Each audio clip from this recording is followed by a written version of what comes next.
utterly committed to giving their time, energy, and attention to the transformation of humanity. Some of them are public figures, and some of them will remain completely hidden, yet they have the magic within them to work within the field to alleviate human suffering and to bring illumination to the field of consciousness, which is humanity. Judah, the collective of angels that you channel, has talked about the upgrades that humanity is receiving in our body, in our DNA. And I'm curious to know the solar flares that the sun is giving out right now. How is that also influencing our energy fields and what is happening to us as humans in our evolutionary process? These increases of this solar energy is literally heating us up, our chakra systems, our own energy centers. So these solar flares are bringing this intense energy, and it is really lighting us up.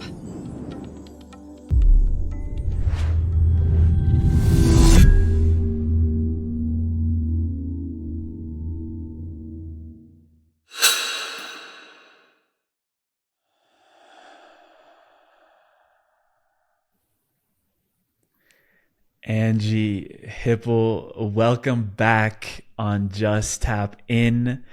I wanted to start off asking, what is the most important thing that we need to remember as a collective right now? To be mindful of where we put our attention, because our attention is our life force energy. And Judah, the beautiful angels that I channel, are always using this acronym T, time, energy, attention. Those three things are our life force energy. And where we're putting those things determines everything for us and our level of fulfillment and how we influence the world around us. To give a child attention is to love them. Yeah. Any parent that tells their child that they love them but doesn't give them loving attention, time, energy, and attention, the child doesn't believe the words. The words are empty. So our attention is our love, and directing it is so important right now. Being mindful.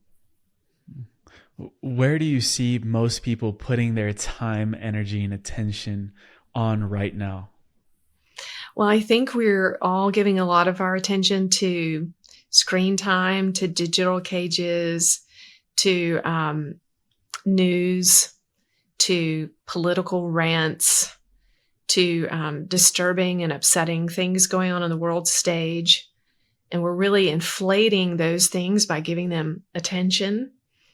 I was meditating about a political figure recently. Someone had asked me a question about them, and my guides immediately gave me an image of, if you've ever been on a car lot and they have these massive blow-ups, like they're inflated with air, maybe 3 stories tall, to get people's attention, to get them to come onto the car lot and buy a car. And my guides gave me this image as a metaphor for this political figure, and it applies to many of them on the world stage today. They're really just air, and the attention that we give them has literally created things of a mythological proportion that aren't even real. They're just thoughts. They're consciousness that we've devoted to that's perpetuating these ongoing painful cycles for us on the world stage. And if we could just unplug that, and I saw in my mind's eye Judah instructing me to just reach out and take that plug and unplug it and let that thing deflate. There was an earthquake in the 80s in Mexico City where 5,000 people died. And 17 years later, on the anniversary of that earthquake, the people in Mexico City gathered again to memorialize and remember the dead, and to do earthquake drills and practice for any future potential disasters like that. And as they were doing that, guess what happened? Another earthquake, and many hundreds more people died. And they thought it was like weird, like some kind of voodoo or something. No, it was because the people of the city were giving their attention to the thought of an earthquake, the one that had happened in the past and potential ones that might happen in the future. And as they did that, they literally recreated another earthquake with their attention. So we're all doing this, right? We're giving attention. We are deceiving ourselves. Judah taught me that we are deceiving ourselves by thinking that by giving attention to, starving animals that need to be rescued, or wars going on, or political things going on. We deceive ourselves by thinking that feeling bad about it will change it, because feeling bad about it will never, ever change it. And the more attention we give to it, the more we are spending our life force energy. Our life force energy is like money. Every day we have a certain amount of energy, and we can either go in the red or we can be in abundance. And so when we're spending our life force energy on things that can't fulfill us or bring us life and joy, then we wind up in the red. We wind up depressed. We wind up sad, despairing, in disease, and things like that. And it is a difficult perception to get our minds around, because obviously there are hard things going on in the world. And where can we then place our attention that can still help to fuel a solution to the things that we no longer want to see in the world? Yeah. Well, there's some of us that really need to invest our time, energy, and attention into literally tangibly changing situations. And that's different, though, than us deceiving ourselves into thinking that we're changing it just by thinking about it or pondering it or ruminating over it. So if we're upset about a war, maybe we go and spend our vacation there, helping victims of the war and being hands-on, boots on the ground, holding people, feeding people, and so on, but not deceiving ourselves, right, to think that we're making a difference by being upset by things, and continually ruminating over it or ingesting media about it. So even the more of us ingest media that's very negative in nature, the more we conflate it like that blow up on the car lot. Judah taught me personally to only read the headline. I can read a headline on a video feed or on a newspaper or, a news outlet. And that headline, those 3 or 4 words tell me everything I need to know. I'm not talking about like burying my head in the sand or being in denial or having like this fake kind of false positivity and pretending that certain things aren't going on, but understanding the power of what we're focusing on. So I can get the news by just reading that headline. And then what does work is for me to get in the quantum field as a medium and begin to issue commands and make changes in the field. And obviously you're wearing yellow today. There is a symbology around that. Some metaphor came through recently for you around the sunflower, and the sunflower being a flower that follows the sun throughout the day. And she brought her sunglasses today. My sunflower glasses. So yeah. I'd love to uncover that insight that came through to you about how we ourselves can become that sunflower, and anything else that you would like to add to that story. Yeah, well, some years ago, Judah had brought through a channeled message and said, be a sunflower. And there was a little more to it. It was about a 10-minute message. It was really powerful. So I decided to really dig in and find out what they were saying. And I'm an elementary school teacher by trade before I came into this wild life that I'm in now. So sometimes, these things can kind of come through that sound a little childish and kindergartenish. And I know that can be off-putting for some people, but there's power in the very simple things. So I dug in and began studying about sunflowers. And these plants are what are called heliotropes. And a heliotrope has this innate intelligence to direct themselves towards the sunlight. So sunflowers start out the day by facing the east. They're big, beautiful faces. And as the sun moves through the sky during the day, the sunflowers actually turn their head and follow the sun.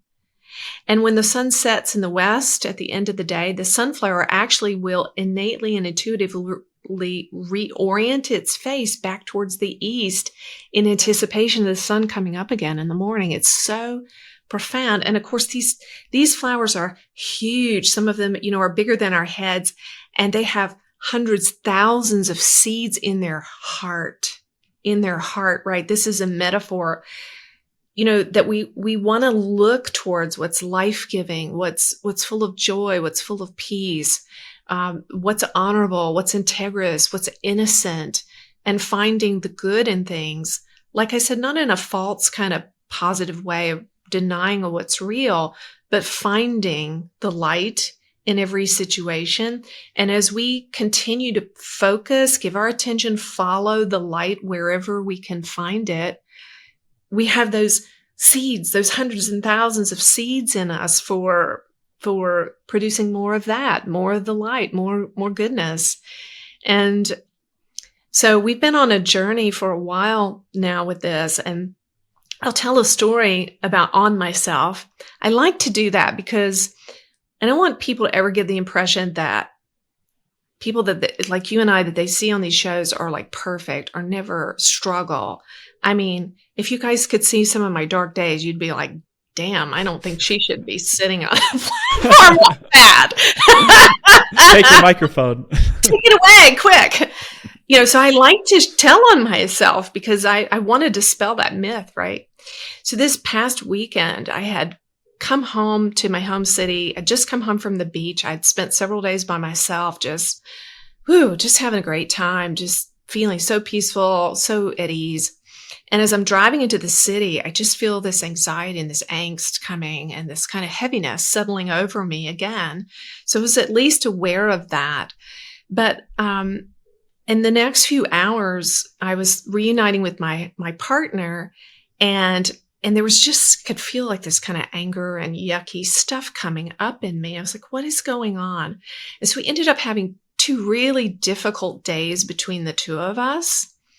And he's very aware, and I'm very aware that when we're having ego battles, the right answer is to go within and see what's going on in our inner being and do the work of self-inquiry and meditation and clearing and all that.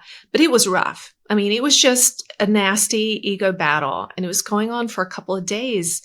And inside of me, what it was feeling like, what was coming up is pain from the sense or the experiences I've had in this lifetime, and probably many others too, of being steamrolled by a man, being kind of abused, run over, talked down to, not heard, devalued, all that. And I'm not saying my partner was doing those things, but that's how I was feeling it. And my ego was front and center. And every time I'd ever had that feeling or that experience in this lifetime was coming up for me like a fresh wound, And so I was just a mess, I was a total mess. And I'd been in this place for a couple of days. And I forgot what I know, which isn't this the way, the simple things we need to do? Sometimes we forget to do them. I forgot to check in with my angels and guides and say, Judah, is this my energy? Or is this my partner's energy? Or is this some other energy? See, I forgot to ask that very important question to understand what was going on in my field of consciousness and the larger collective field of consciousness, to be smart and understand what was going on and know what to do about it. So on day 2 of this terrible mess, I go into the grocery store and I'm crying. I put on my sunglasses because I don't want anybody to see me crying, right? The sunflower ones? Not these, darn it. That would have solved all humanity's problems. Would have fixed it. I had on my old black ones, I was being like this cool person that was hiding my crying. And I walk in the store and I look to the left, and guess what's there? There is a newspaper from my city, big, huge banner. And it says, the banner has one word, heartbreak. And that's what I was feeling in that moment. I was feeling heartbreak.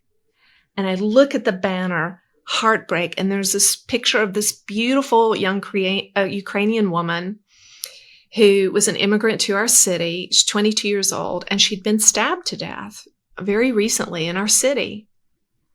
And in that moment, I woke up. I came to my senses. I realized, oh, wait a minute. It's not about me and my stuff. It's not about my partner. It's not about, I was feeling every old experience I've ever had in my life of feeling abused, hurt, victimized, run over, ambushed by a man. The reason that was coming to the forefront for me is because that's what happened to this beautiful young woman that got stabbed on the train. She was ambushed, dominated, abused, murdered even by a man. And so I forgot, if I could rewind, those 2 days prior, I wouldn't have suffered those 2 days if I had remembered to ask, is this my energy? Is this my partner's energy? Is this an energy in my city? And so what happened is I had a sticking place of my own hurt and wounds in my ego that I have not yet resolved, that caused me to really, as a medium, enter into real pain. And so I was feeling not just my pain from my experiences, but the pain of my city that was literally in heartbreak from this situation that happened. And so the moment I saw that, I came to my senses and I got in the field with Judah and began to work. And I immediately felt reconnected to my guides and my higher self and began to treat the sadness and the heartbreak in my city. And I just go in. The way I do this, acting as a medium, is I become the city. I become the city for a few moments. I enter the field of consciousness. Judah, please tag and treat all the heartbreak, all the pain in my city, everyone that's feeling heartbroken over this beautiful young woman. And I just start working in the field and issuing commands to clear the sadness and the sorrow. And immediately I felt better. And within hours, my joy had come back completely. And I was back in my center, and I had made amends with my partner. And he and I were back into our beautiful love space of this unconditional love. So takeaways from that, right? And so here's the irony. The synchronicity was, the next morning I was teaching a class on the sunflower strategy. And I had been the antithesis of my own teaching for 2 days, as fate would have it, just to keep me humble. And when I showed up for class, this gentleman said, guess what just came across my feed this morning? He said, there is a Ukrainian man in Indiana who just broke the Guinness Book of World Records for the tallest ever sunflower, 35 feet 9 inches tall. Does the number 35 have any significance to you? I'm sure it does. Your listeners will have to dig on, find out and put it in the comments. How many angels are part of the collective? Oh, that's right. 350,000 angels in the Judah collective. That's right. You got it, Emilio. That's awesome. Connecting the dots. Yeah. And so, what's the takeaway from, we always want to, and that's part of the sunflower strategy too, right? Is to find the wisdom from the pain and the lesson from the pain. Because in those 2 days, I was just so caught up in my pain and my ego, and I didn't realize that I was also carrying the pain of this city and this precious girl.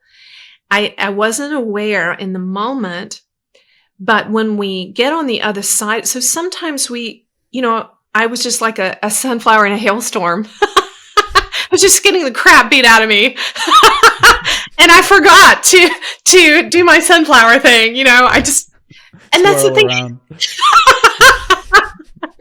And sunflowers, that's the point of it, right? Is this should be a natural, kind of an innate thing that we do. So I lost my way a little bit, but when we come up for air from these situations, this is how I transform what's going on in the war. I can't be in Ukraine.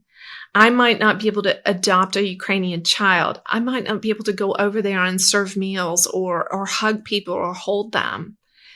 And it's fascinating to me, even this young woman, like of all the people that were on that train, why did that guy pick her to stab?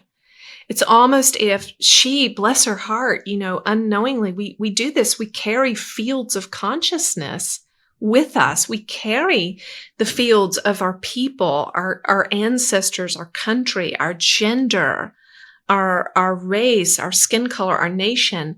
And bless her heart, she maybe unconsciously, she attracted that attack because she is in the field of her beautiful Ukrainian family that's enduring so much violence now. And there was something in the field of this violence that attracted more violence from this gentleman. So it's imperative. I spend so much of my time helping people understand the dynamics of our fields of consciousness, knowing what fields we're swimming in, living in, creating in, being aware, like I wasn't, being aware. And then what do we do about developing the skills to understand we are powerful, infinite creator beings? As soon as I saw that headline, heartbreak, and I just got in the field and worked with my guides just for a few moments, I become my city. I become the Ukrainian people.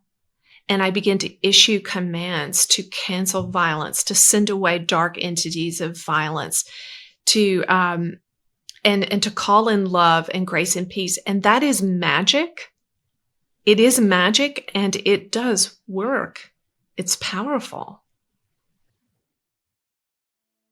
Before today's transmission, I wanted to take a minute to let you in on something that could change your life. If you've been doing the inner work and still feel like you're walking this path alone, you're not the only one. Most spiritual spaces give you endless content to consume, but not a tribe to grow with. That's why we created The Deep Dive, a living spiritual ecosystem designed to help you grow in community, rhythm, and real embodiment. Right now, our members are embarking on a journey exploring a core spiritual and practical teaching through daily activations, live community gatherings guided by me and our facilitators, and also participating in sacred challenges that are designed to help you live your practice and bring it to life.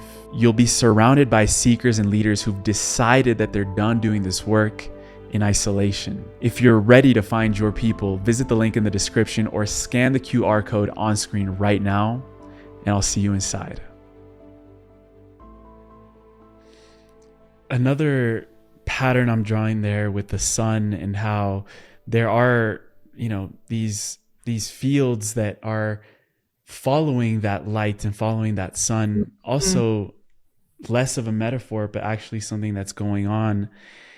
Judah, the collective of angels that you channel, has talked about the upgrades that humanity is receiving in our body, in our DNA. And I'm curious to know the sun, the solar flares that the sun is giving out right now, how is that also influencing our energy fields and what is happening to us as humans in our evolutionary process? Yeah, well, they are a sign in a tangible energy.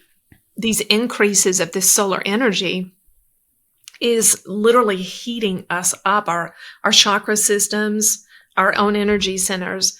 I actually, many times I experience, it's as if I'm having a solar flare in my own body. I will feel my whole body will light up on fire. I feel like a nuclear reactor. And so these solar flares are bringing this intense energy, and it is really lighting us up. We're becoming so much more powerful. In the last few months, I need less and less sleep. And many times I wake up in the middle of the night after just sleeping 4 hours, 5, and I am just burning hot with this energy, much like a sun. I could feel it emanating from the center. And, I used to think when I would hear people talk about chakras and they'd say something about chakras spinning, I thought that was like symbolic or metaphorical or something. Well, I actually now literally experience the tangible sensation of my heart chakra actually spinning clockwise now. And so we're on the threshold of experiencing wild and amazing things. I mean, Judah has said that there's a time coming where what we think of, you and I classically think of as an enlightened being, like, the Baba G's and the Jesus and the Buddhas and the Eckhart Tolles and Byron Katie's of the world. There's coming a time where all of us, all of the human race will be at that level, what we consider to be an enlightened being. And what's beyond that, we have yet to explore. There's going to be a time when kids sit in a classroom and they're taught about this word war, and they will look at their teacher in total disbelief. They will not believe that there ever existed a time on the earth when such a terrible thing was a part of our reality. There's going to be a time in the human family when there's no disease at all. There's no mental illness.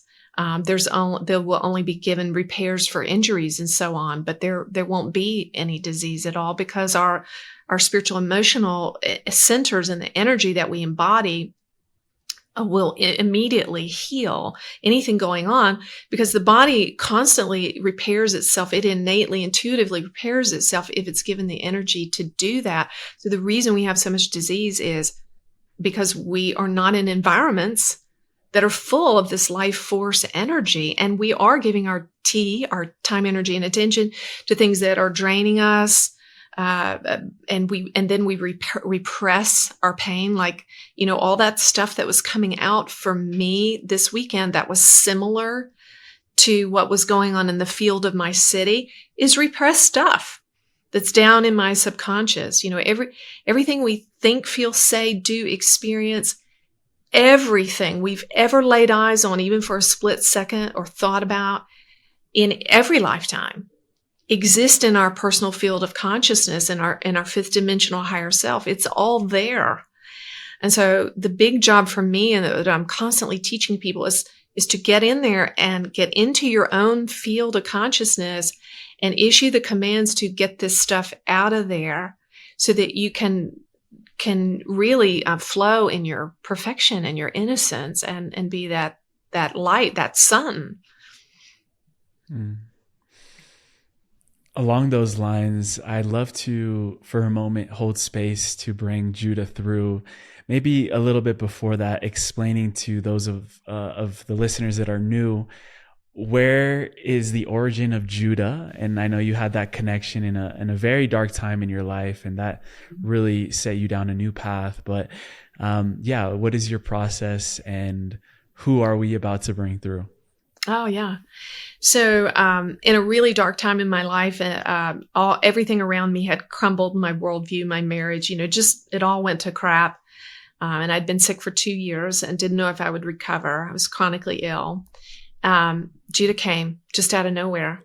And I believe it was in response to my willingness to really let my ego be stripped away, to surrender. There wasn't much else I could do in the state that I was in. And they came through like gangbusters and changed my life instantaneously. I was healed, and the energy and love they bring is phenomenal. And they are a group of 350,000 angels. And over a course of time, they kind of revealed more and more about themselves, just like relationships naturally do, unfolding. They were originally Lyran beings. So they are feline in nature. Many times they make appearances to people. I have many, many accounts of people being visited by a lion, and Judah breathing on them, speaking to them, giving them messages. So these Lyran beings eventually migrated to Sirius A, and that's kind of their home now. But they work in all dimensions, just bringing in Christ consciousness. And they're just an aspect of consciousness, just like Emilio is an aspect of consciousness, and I'm an aspect of consciousness. But they are very powerful. They're full of strength. They're full of joy. Most of the time when they come through, they either come with that big lion type alpha masculine type presence, or they can also come in a lot of laughter and giddiness and kind of like childlike play. Sometimes when I experience what I call an oversoul drop-in, where they actually fully come in 100% into my body and take over, and I recede really far back, which is what I'm going to ask for today. When I experience that, it feels like, the only way I could describe it is it feels like I've packed thousands of little children on Christmas morning in my body who have just come downstairs and are giggling. That's what they feel like. That's the only metaphor I can give. And they just got the new Xbox and yeah. And they're just, and one time I did an interview like this recently. And after the interview, I went to bed that night for 2 hours. I felt this way and just giggled, just laughed hysterically and couldn't stop. So they're a lot of fun, they're a lot of fun. They're very joyful. And they're powerful. I think in the are. Richard Dawkins scale of consciousness and the level of consciousness, I think when you tuned into it, it was about at 800, if I'm... So on Dr. Hawkins' scale, Judah is off the scale. There are 5,000. Oh, 5,000. When I channel them, they tend to come in around 800. I become an 800 on the Hawkins scale, between 800 and 1200. So I kind of vacillate between that when I'm channeling them. So sometimes you'll get that sense or that feeling like, wow, I'm in the presence of pure enlightenment, because they are that. Wow. I wish I could be a 5,000 when they're coming through. We're getting there. We would not even see you. So what's the point? And sometimes when I do open my eyes after channeling, everything is white. It's really beautiful. Wow. Well, I know you get into it pretty quick here. So whenever you're ready, I'm here to hold the space for it. Hello, dear. We are here, and we are pleased to be here with you. And we have been excited and anticipating this for many hours now, and bringing in our energy and our white light life force energy through this vessel into her being, in order to prepare her for what she has requested, which is a full oversoul drop-in, which means that you're not speaking with her, only with us. Yes, and we are pleased to talk about anything of importance to you, my dear. Yes? Thank you for being here, Judah. Along those lines, I wanted to ask, what are the mechanics of an oversoul drop-in? How does that actually occur on a metaphysical and spiritual plane?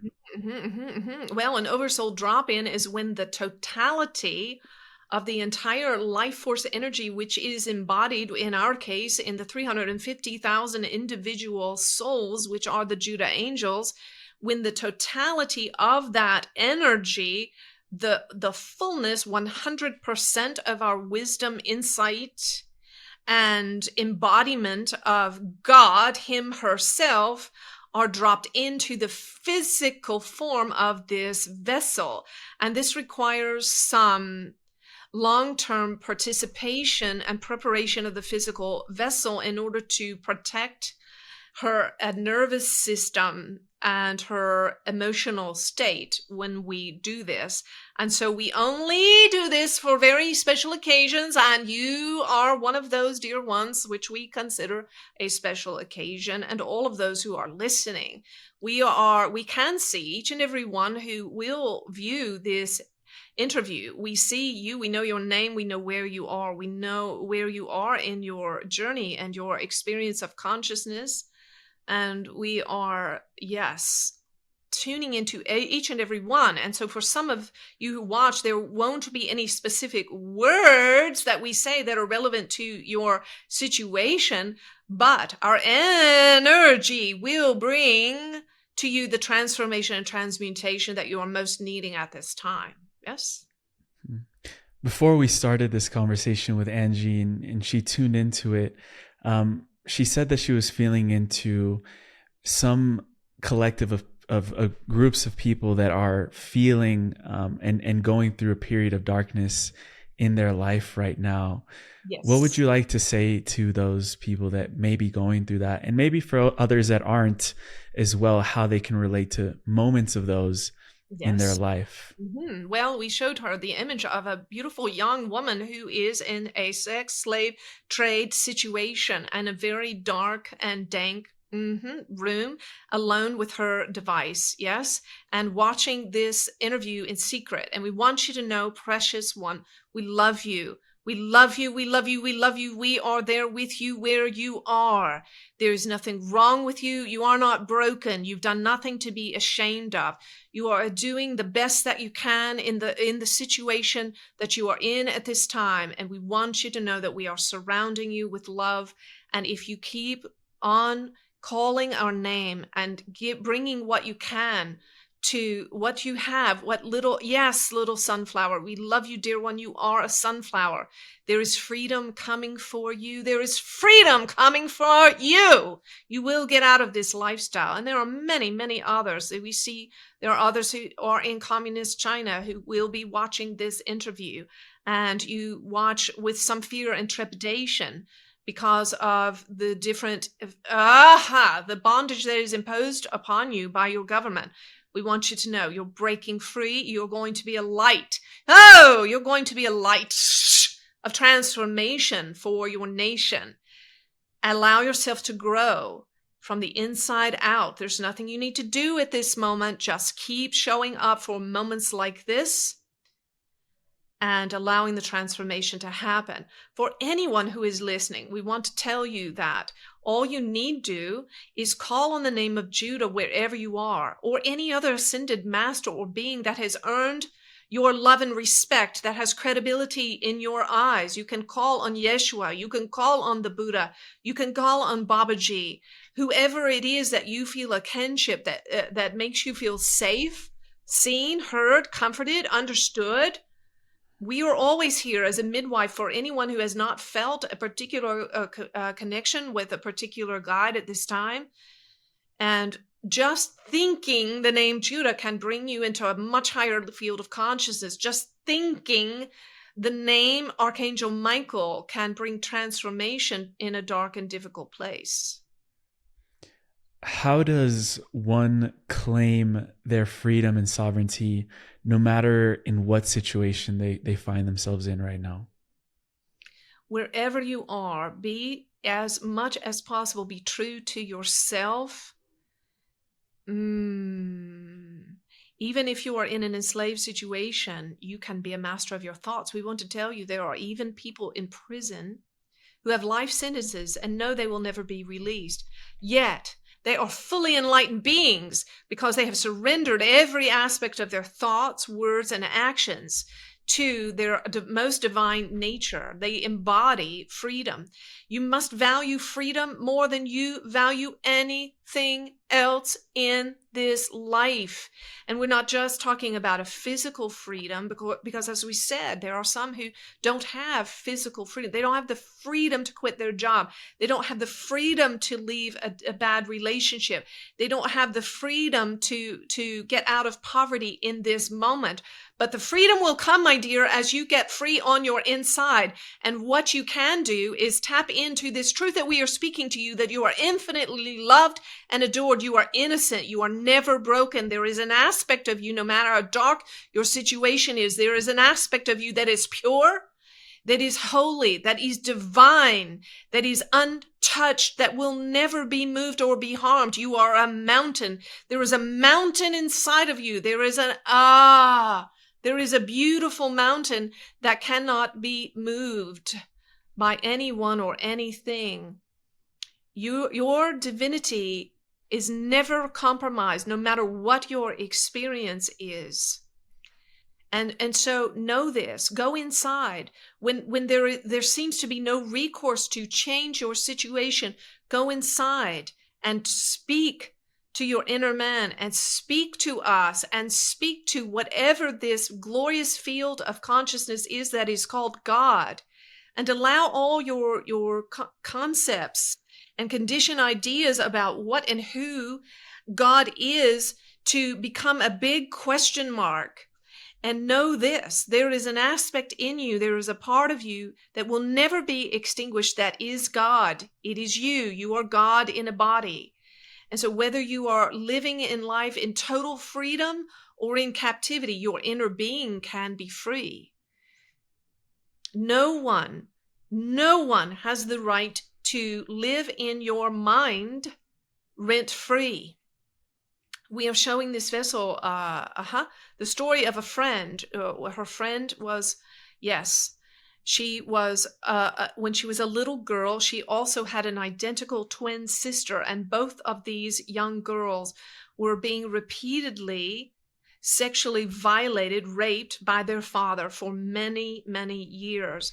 But this precious woman, when she was a girl and this atrocity was happening to her, she would go away in her mind. There was a picture. Someone had been divinely guided to give her a picture of Jesus, and it hung on her wall. And as her father was abusing her, she would enter, her spirit would travel into this picture, and she would be in the arms of Christ. She would be held, she would be loved, she would be treasured, and her spirit literally dwelt outside of her body with Christ during these terrible moments. We want you to know that divinity is always present for you. Now, we're not encouraging disassociation, but we want you to know that this type of dissociation was a safe haven and a rescue for this child. And now the other sister did not have that prompting within her inner being. And so these two women grew up, and the one lived in despair. She lived on medication. She had broken relationships. She couldn't hold down a job. She was taken over by mental illness and bitterness and despair. But the one who was able to enter through her spirit into the field of the consciousness of the beautiful Christ, she grew up to transform the world. She became a lawyer, and she fought for children who endured tragedies just like the one she endured. And she became their champion and their hero. And she felt no dis-ease in her body. She experienced no pain, no unforgiveness of her father. She walked in victory. She was a true sunflower. She directed her attention continually towards the light and life, and towards deep and compassionate service towards others who had suffered similar experiences to her. So what is the difference between the two young women? Because they both experienced the same trauma. The difference is in how they oriented and used the experience. Yes? How they chose to find a light within and a light without, and to focus their time, their energy and attention to look towards what could bring life and joy and sustaining. Yes? Mm-hmm. Yes. That's such a powerful story. Thank you for sharing that. You've said, Judah, that there are around 42 enlightened beings on the planet right now. This was maybe a few months ago, so that's probably changed, because you've said that things are accelerating, that we're in a time where thousands upon thousands of us can become enlightened beings. My question for you is, from the 42, hypothetically, that there are right now on the planet, how do we make the quantum leap to a species-wide enlightenment? And what would the world look like when we get there? Yes. Well, these ones that you have spoken of are utterly committed to giving their time, energy, and attention to the transformation of humanity. Some of them are public figures, and some of them will remain completely hidden. Yeah, they have the magic within them to work within the field to alleviate human suffering and to bring illumination to the field of consciousness, which is humanity. And so all that is incumbent upon all of you who listen is to find those ones and to follow them, to find them and to follow them, to identify them. And you can identify them because you see and experience the tangible, visceral, yes, it's like a solar flare. When you are with them and you listen to them, when you encounter them and they come into your presence, it is like you feel that warmth heating you up from the inside out, and you feel drawn to them. You feel compelled to them. You cannot stay away. You need more. You want more. Yes? And And you can, for each of you, this possibility is available. The door is wide open. You are the one who will open for yourself your own door to your fully enlightened, self-realized state. There will be dark moments, which this vessel shared. We want you to know that enlightened people are not perfect. Enlightening people have dark days. Enlightening people have struggles. Enlightening people still have ego constructs within themselves and around them that they are working with to neutralize and eliminate. The difference between an enlightened person and one that's not quite there yet is that the enlightened person will do absolutely anything to eliminate these ego constructs, not just for themselves, but for others. They are 100% committed that there be change in themselves and in all of humanity that they love. And they have the self-sacrifice, the instinct of self-sacrifice that the Christ had. They will lay down everything. If dying means it will facilitate this transformation for humanity, they are willing to do that. If living means it will facilitate this transformation, they are willing to do that.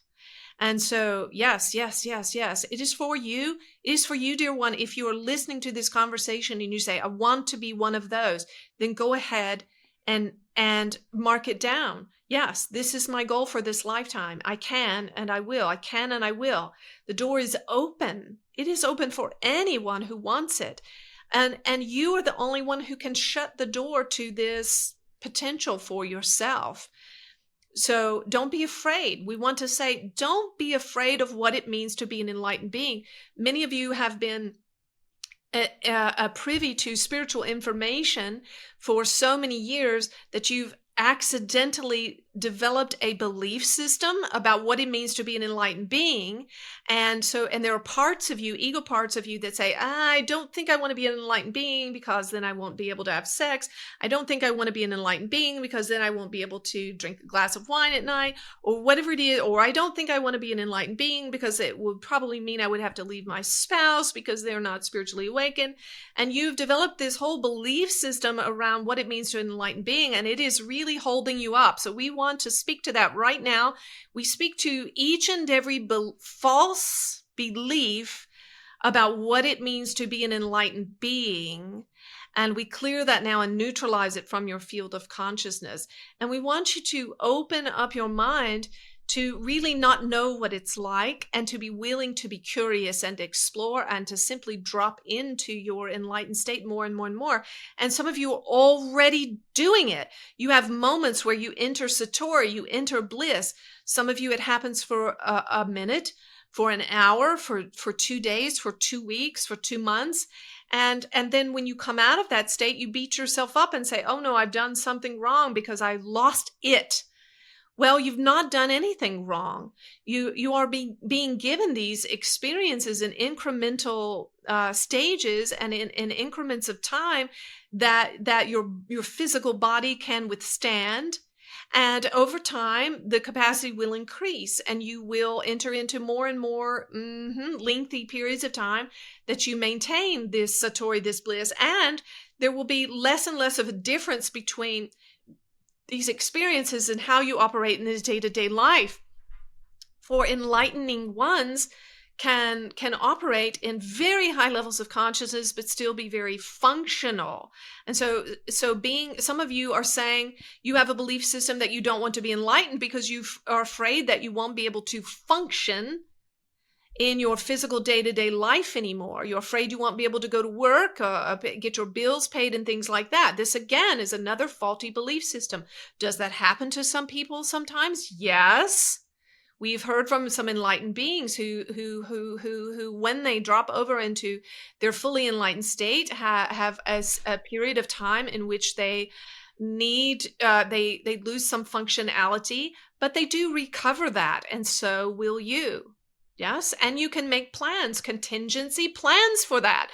This vessel has contingency plans for the times in which she is not very functional. She has drivers, she has people that bring food to her, and so on. And you think, well, I don't have that luxury. Well, you will. You absolutely will. We want you to know that your enlightened state attracts to you the beloveds that want more than anything in the world to be in the presence of the beauty that you will emanate.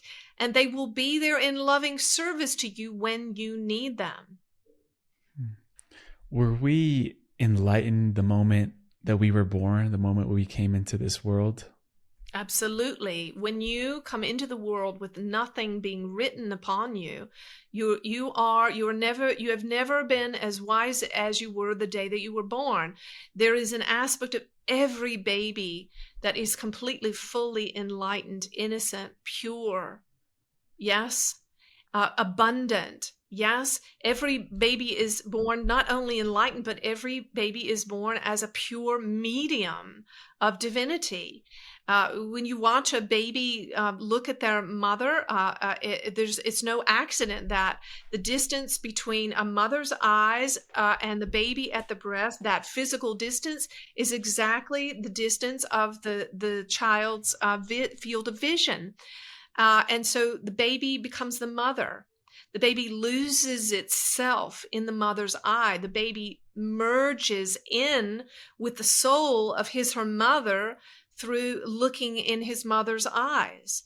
And so babies are perfect mediums. They are perfect channelers. They are perfect conduits for divinity. They are fully enlightened. There is nothing in their field that is weighty or dense or dark or fearful. And then life begins to write things upon each and every one of you. And so your question points to a very important wisdom principle. The journey to enlightenment is a journey back to your innocence, your infantly innocence. It is a journey back into childlikeness, which is why the Christ said to you, be like a little child. These children are bringing in the kingdom. And if you want to be the kingdom, if you want to experience the kingdom of God, you must be like a child. Yes? The way of the inner child. And I'm curious to know, because you mentioned that there are some enlightened beings that will be behind the scenes, but still working within the field. What does that mean to work within the field as an enlightened being in that state and helping evolve consciousness in that way without having to be a public figure in that sense? Beautiful. Yes, this vessel is currently working with a gentleman in his 80s who is a fully enlightened being, and he is restricted physically to his chair and is not able to engage in public flat platforms. However, we told this vessel, this gentleman, 75% of his consciousness is outside of his body, working in the field. Only 25% of his consciousness resides in his body, which explains why he is not able to get up and around and so on, why he is confined to the chair. So we want to give you a metaphor to help you understand this. If you imagine breaking a bag of flour, yes, and it's everywhere, you can imagine it creating a cloud, yes? This is what it is like for an enlightened being. Their consciousness is everywhere. It is dispersed throughout the entire field of consciousness, which is God. And they can change anything they want simply through the thought, giving their attention. They can dissolve pain. They can dissolve disease. They can dissolve sadness. They can change the hearts of wicked men and women. They can do anything by simply wishing it to be so. Yes? Now, there are other enlightened beings who are also able to play within this whole field of consciousness. However, these will gather up the flour, let's say in the metaphor, in a measuring cup, in order to create something useful with, to bake something beautiful for humanity. They will bring teachings, they will bring channelings, they will bring works of art, they will bring music and various things. And so they will, rather than being dispersed in their consciousness and working in the field, they will gather up their consciousness into containers or packages or presentations that humanity can partake of for their own illumination. And real enlightened beings know how to do both of these things. They know how to disperse themselves into the larger field of consciousness and change anything they want to change through their thoughts, through their intentions. And they also know how to focus the consciousness into a specific pointed direction in order to achieve an outcome for the one that they are serving. You've said this process of enlightenment is accelerating on a global scale. What attributes to that process of acceleration? Why are we seeing more and more now? You, my dear, you contribute to it by doing what you're doing here today. And there are others like you, not like you in the sense that they are like you, because there is only one you, but they have a similar passion to spread the news, to spread consciousness, to spread energy and divine downloads and transmissions through various public and digital platforms. And so the digital world is creating an algorithm, and the people who are hungry and want transformation and want to live into their soul's purpose are putting a demand out into the field of consciousness for this type of revolutionary content, so much more than content. And so you are doing it, my dear, and the others are also creating it. They are literally creating what will be perceived in the world as success for you and for others like yourself. They are creating this through their hunger. What we want to say is we are here with so much in this Oversoul drop-in today because of the hunger of the people. You see, this vessel, sometimes she is with certain people and we come through, yes, and we give them what they need and what they want. But then there are other times when some come with so much desire, so much passion, they come with all of their soul, wanting to be free, wanting to be loving, want to be transformed, wanting to drop the shed, the density and the pain that their ego, the suffering of their ego. And when they come, it is their hunger that pulls through enormous power and life and wisdom and transformation. It has nothing to do with the vessel. It has everything to do with what the people want. Where does your hunger to assist humanity in this ascension path come from? We are representing to each and every one of you through our work how deeply you are loved by Source. Your Father, Mother, God loves every aspect of you. Your Father, Mother, God denies nothing about your experience. Your Father, Mother, God embraces your dark, your light, your saint, your sinner, your good, your evil. Your Father, Mother, God loves equally the story the vessel shared at the beginning of this interview, equally the one who murdered and the one whose life was taken.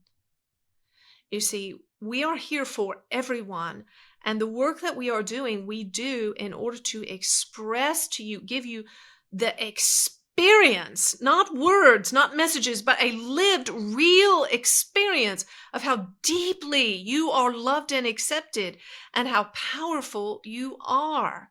This is all we do, is to convey to you this experience of love. We say to and through this vessel many times, don't believe what she says.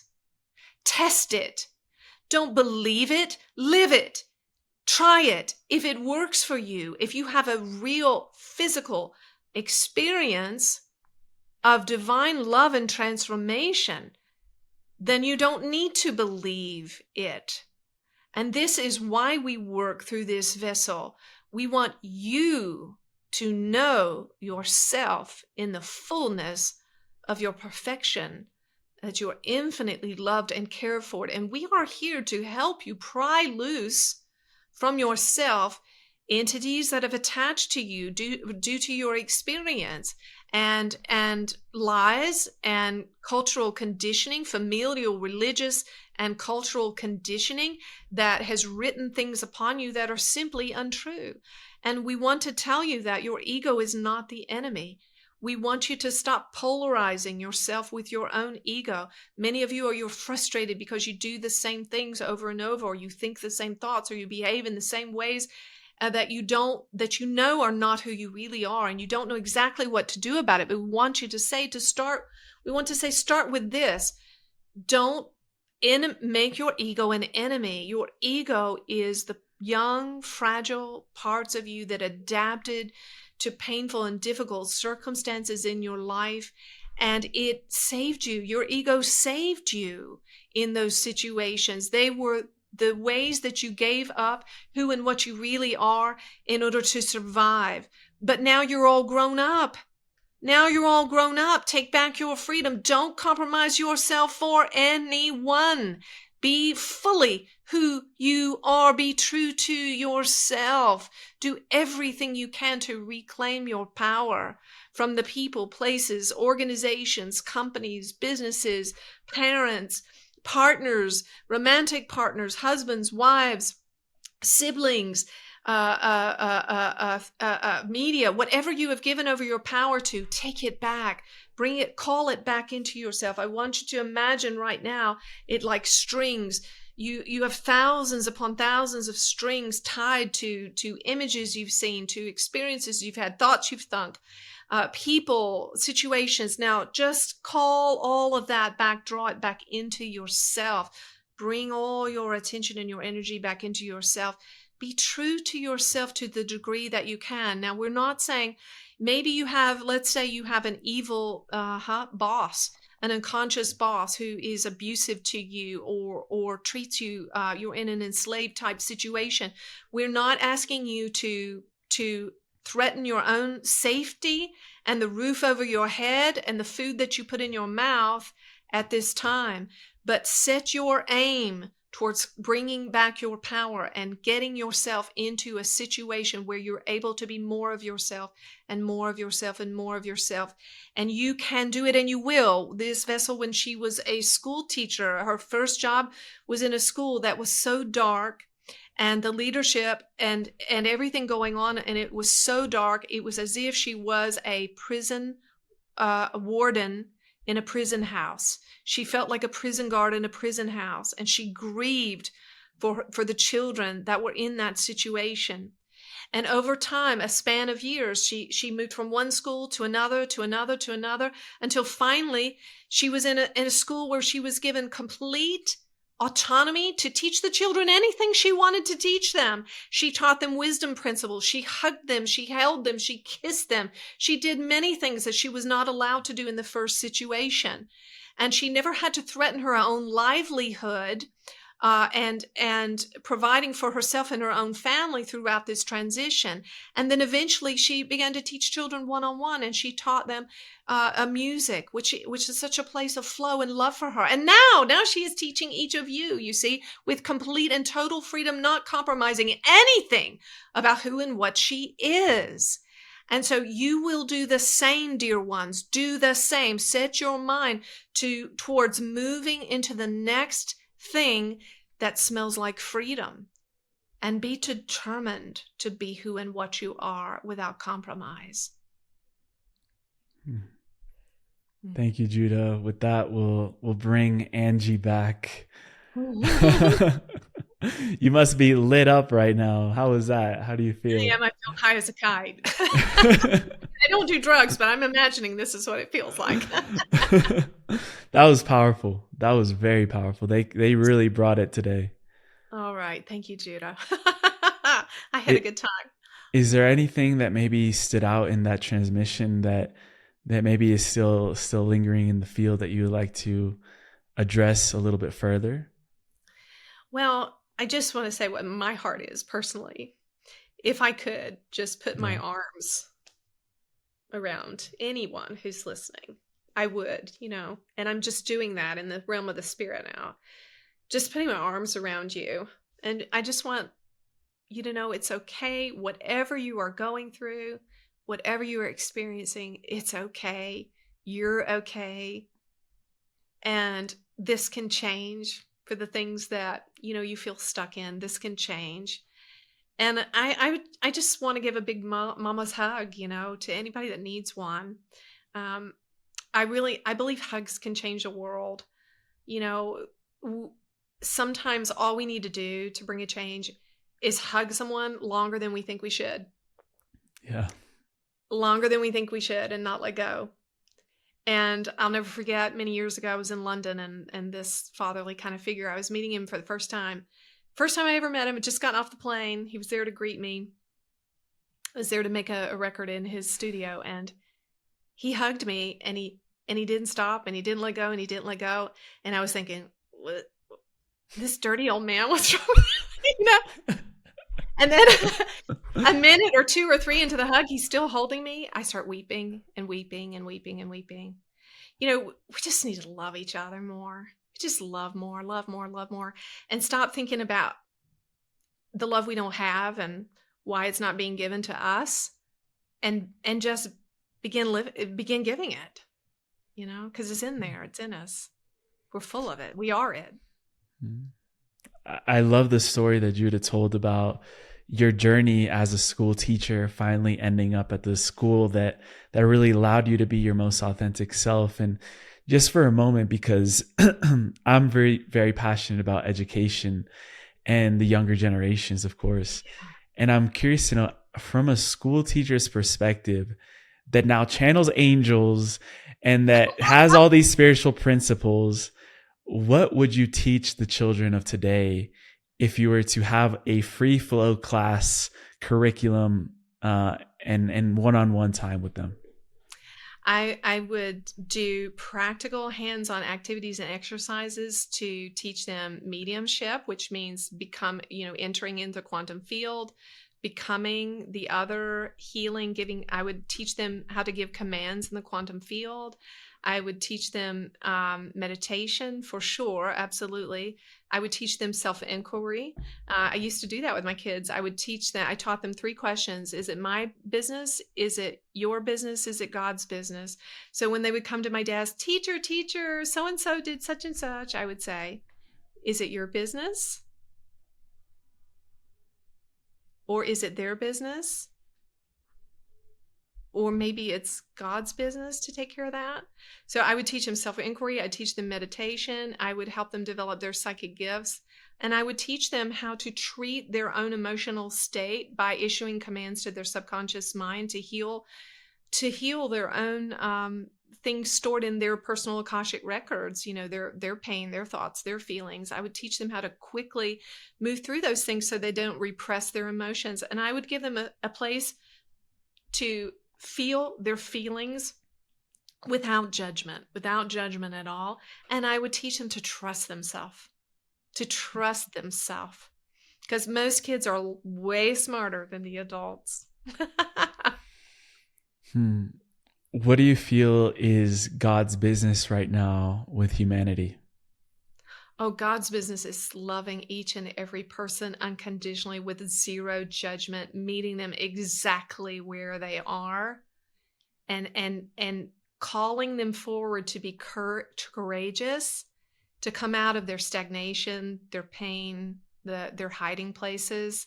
God is always calling us, coaching us forward out of fear and into love. Love is God's business. Yeah. For sure. Beautiful. Angie, we end every show with a segment called The Final Trio, as you know.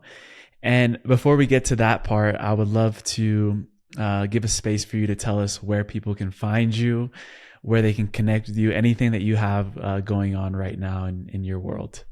Yeah, we're at thejudahchannel.com and on all streaming platforms. And we'd love to serve people. We have lots of things for free. We have also some higher ticket things where you can dive in really deep, and I teach you all the magic tricks. I teach you how to channel. I teach you how to be a medium. I teach you how to connect to your higher self. I teach you how to clear your subconscious beliefs. I don't hold anything back. Whatever I have, I give it. And we'd love to serve you in any way that we can. There's lots of offerings there for you. We'd love to see you. Beautiful. We'll link everything in the show notes. Go ahead and tell Anjie that we sent you. And for the final trio, these are personalized questions to you and to each guest. The first one I have is, what is the most radical act of sovereignty an individual could take right now? Ooh, to speak up and speak your truth, right? So I know that so many of your listeners are living from the heart, and they're the beautiful, enlightened people, and that's why they're here. And I just applaud you for spending time here. And so the way we bring our energy up from our heart into those higher centers of enlightenment is to get ourselves into the throat chakra, which is where that first rung of enlightenment begins. And that means speak your truth, be true to yourself. Say your truth with as much love as you can. If you can't say with love, say it anyway. And speak up. What is the biggest truth that you would like to speak up right now in your life, and maybe something that could resonate with our listeners today? I'm working on the last tendrils of really valuing myself. Sometimes the word love gets a little overused, so I like to think of the word value. Doing things like taking myself on vacation. I just got back from a beautiful remote island, and I spent several days there just by myself, just enjoying the sea air and resting. I bought myself 24 roses this week, and some of you may not be in a situation to do that. And I want you to know, just 10 years ago, I was dead broke. It was actually about 8 years ago. I was going through a drive-through one day after work, after teaching school, a long day, nothing in the fridge at home to buy myself dinner. And I really couldn't afford $5 to go through the drive-through. And I knew it. I was spending my last $5 going through the drive-through. And I pulled over in the parking lot and cried. Yeah. Today, just 8 years later, I have millions of dollars in the bank. You do not have to earn abundance. Abundance is attracted, and you can get there. So keep coming close and learn these wisdom principles, but value yourself. So it might be something small. If you're broke, maybe valuing yourself looks like going outside for a walk on your lunch break, getting out from under the fluorescent lights and away from the computer and going for a walk. But value yourself. Love yourself. And if you say, well, I have no idea how to do that because nobody's ever loved me. Well, you can look at somebody like Emilio or like me, and you can think, well, what would Anjie do? Or what would Emilio do? And just start doing those things, right? And as we do that, as we really value ourselves, then we can begin living in that heart chakra space. And the heart chakra space is powerful. Dr. Hawkins taught us that anybody that embodies that heart chakra space consistently cancels out the negativity of tens of thousands of people on the planet. It's a power place. It's a generator, and it can extend, acres of lands to other people that are around us. And yes, that's right. Acres of land. Mm-hmm. The second question I have for you is, what is the most healing thing a human can say to themselves today? Oh, I'm going to give this as a great freebie. It's an important one. Say to yourself, even though I feel this way, I completely love and accept myself. And I want to give you even a little something more with that. If your listeners would just tap the side of their hand while they say it, even though I feel this way, I completely love and accept myself. And when you tap your hand like this, it resets your autonomic nervous system. So when you're having a bad day, you're upset, you're anxious, you're afraid, even though I feel this way, I deeply love and accept myself. I use that tool all the time.